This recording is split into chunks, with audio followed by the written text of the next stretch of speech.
The Liberals are using orders in council to reward their friends that they've already rewarded with well-paying diplomatic postings. Today I'll show you the Liberal-linked diplomats getting retroactive pay raises for their work. Some aren't even diplomats anymore.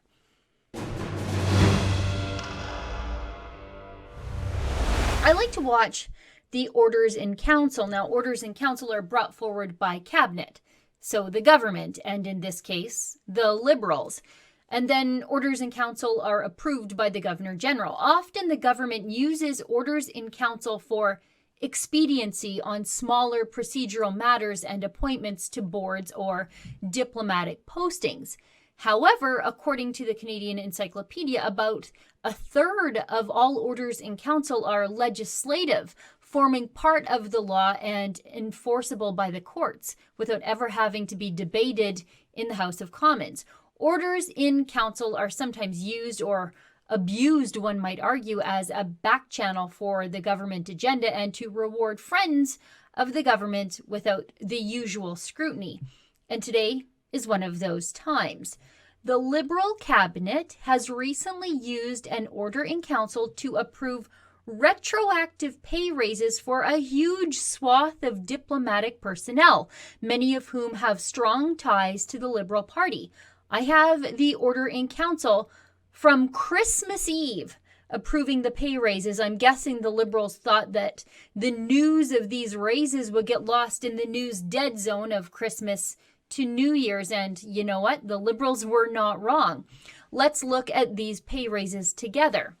Blanchard, Marc, Ambassador and Permanent Representative of Canada to the United Nations in New York, within the range $260,600 to $306,500, effective April 1st, 2019, up from his old rate of $247,900 to $291,600. Who's Marc-André Blanchard? Well, he's just the former president of the Quebec Liberals.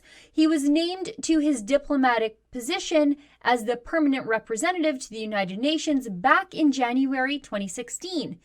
He was the government's appointment at the United Nations pushing for the Global Compact on Migration, and he just got a pay raise dating back to April 2019. Well, here's a familiar name. Stéphane Dion. Dion, Honorable Stephane PC, Ambassador Extraordinary and Plenipotentiary of Canada to the Federal Republic of Germany, within the salary range of $225,300 to $265,000, effective April 1st, 2019, up from his old salary of $214,200 to $252,000 per year. Of course, you'll recall that Dion was the former Liberal Party leader. He, quote, left politics in 2017 and got on the diplomatic gravy train with biscuit wheels. Retroactive pay raise for him too. You know, imagine that. Here's John Cruikshank. Cruikshank, John, Consul General of Canada in Chicago, United States of America, within the range of $140,900 to $165,700, effective April 1st, 2019, up from his old rate of $133,900 to $157,500. Now, Cruikshank hasn't been an official Liberal on paper, but he was the publisher of the Liberal paper of record in Canada, the Toronto Star. Now, this is from the hilarious Star article when Cruikshank took the job. Foreign Affairs Minister Chrystia Freeland said Cruikshank's appointment will strengthen Canada's presence in the U.S. Midwest. He will be responsible for consular affairs in Illinois, Wisconsin, Missouri, Northwest Indiana, and Kansas City. Oh yeah? A publisher from a far left-wing Toronto newspaper will strengthen Canada's ties with the severely normal people in the Midwest. Okay. Anyway, big retroactive raise for him too. But there's more, so much more, friends. Here's Rana Sarkar.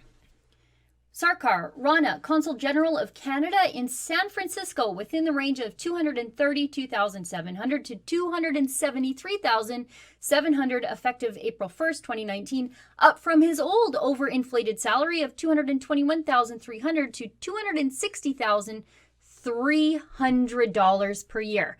So who is this Sarkar? Well, he is described as close personal friends with Gerald Butts. And when Sarkar was appointed to be the consul general in San Francisco, he was already embroiled in scandal for making double what most make in a similar diplomatic position. Oh, and he was also a former Liberal candidate, and when that didn't work out for him, he got this golden parachute into a plum diplomatic job, and now a sweet retroactive raise. Now, here's where things get even crazier.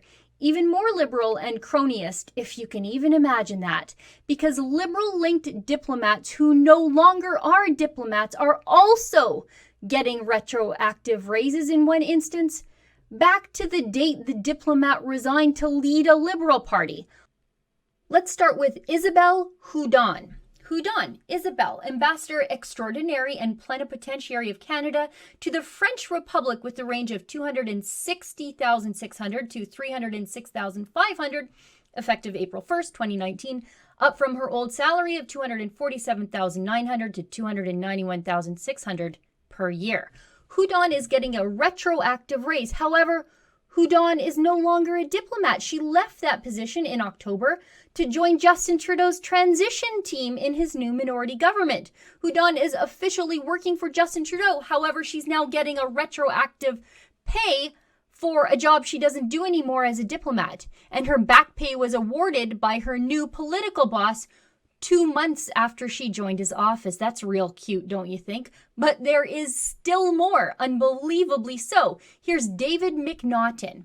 McNaughton, David, Ambassador Extraordinary and Plenipotentiary of Canada to the United States of America with the range $260,600 to $306,500, effective April 1st, 2019, up from his old salary of $247,900 to $291,600 per year.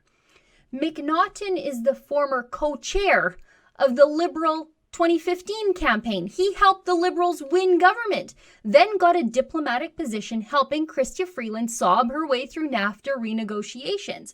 McNaughton quit his diplomatic posting back in August. However, he's still getting a raise backdated to April, for months before he quit.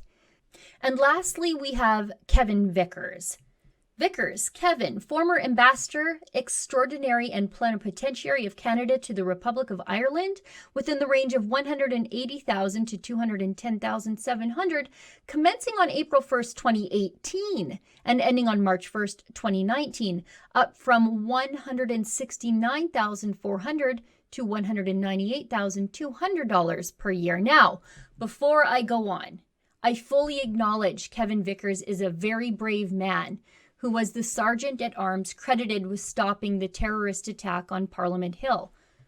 But that does not make run-of-the-mill liberal cronyism with your money permissible. Kevin Vickers resigned his diplomatic posting to run to become the Liberal leader of New Brunswick. He resigned his diplomatic posting at the end of February 2019 and then won the Liberal leadership shortly thereafter. So looking at the dates here, Vickers will be getting a raise for his entire last year of diplomatic work. Back pay for an entire year right down to his last day on the job. And he's being awarded it nearly a full year later. It pays to be a friend of the Liberals, doesn't it? For Rebel News, I'm Sheila Gunn Reid. The entire media party ignored this story. But not us. We tell the other side of the story, and one of the best ways to help us continue to do that is to treat yourself to a Rebel subscription. Just go to premium.rebelnews.com to subscribe today.